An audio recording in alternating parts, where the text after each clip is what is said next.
Well, the road to Super Bowl 50 continues tonight with the return of Rex Ryan to Metlife Stadium.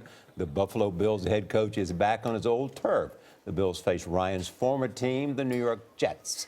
CBS Sports NFL lead play-by-play announcement and much more. Jim Nantz will call tonight's game. Good morning. Good morning, all. So what about this? I mean, what's Rex Ryan going to do to sort of dial up the conflict? He's tried to low-key it this week. This is the greeting he gets today when he wakes up. Welcome back, you bum. You know, I spent most of my career really living around the broadcast center, and your technical team here, these are my friends. I'm kind of raised in the industry with them. I'm just glad they didn't say to me, welcome back, you bum. They would never say that about you. Never say that about Jim Nantz. Nah, I tell you what, this is going to be interesting tonight because there's so much fanfare about the coach coming back here, taking on his old team. Right. And I was with Rex last night, and he's really grateful for the 6 years he had here. He did some really good things. Twice got him within a game of going to the Super Bowl. And, I mean, he has no axe to grind, but certainly the fans here are ready to take it to him tonight. Jim, the coin toss. Yeah. I mean, he's going to send out the former Jets player who broke the jaw of Geno Smith. Yeah, I.K. Inapoli is his name. Yeah. But I've got to say, this is absolutely the same thing that he has done his entire career. And Jet fans will remember when he was the New York coach, he would do the same thing. His team captains always have a tie to the team they're playing. He's done this his whole career. He's got 3 captains tonight. One kid went to Monmouth University. Chris Hogan, who grew up in New Jersey. Matthew Mulligan, a backup tight end, used to play for the Jets. So this is par for the course. And by the way, this has no impact on the game. It doesn't. They come out for the towing cost. It means nothing. All right. One quick question about you. Rex Ryan, you had dinner with him.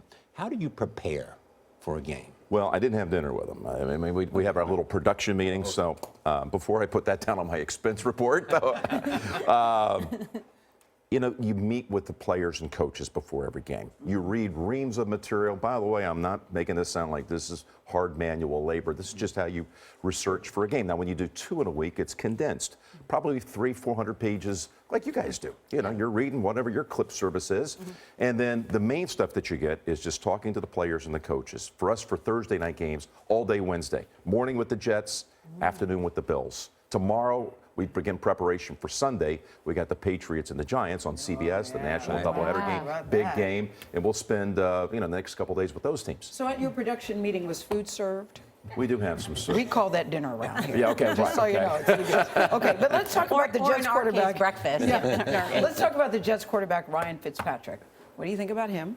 Well, he's done a masterful job here. I mean, this guy has led this nomadic life. He has started for 4 different teams in the last 4 years.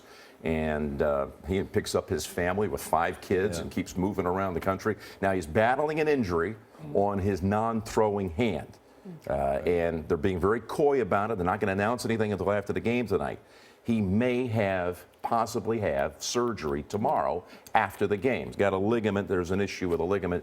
It's not anything major. I mean, it's something that, given the fact they would have an extra couple of days before they play a week from Sunday, he could recover and not miss a game.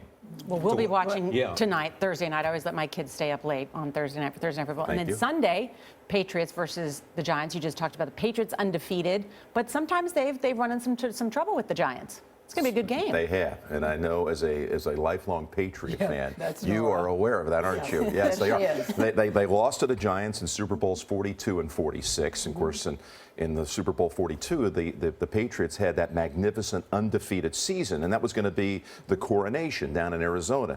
Eli and the Giants beat them, and then they renew that rivalry 4 years later in Indianapolis, and again the Giants beat them. 2011, they played up at New England. The Giants came into a place where the Patriots had not lost to an NFC team in years and beat them. Enough of that, Jim. Let's talk about Giselle.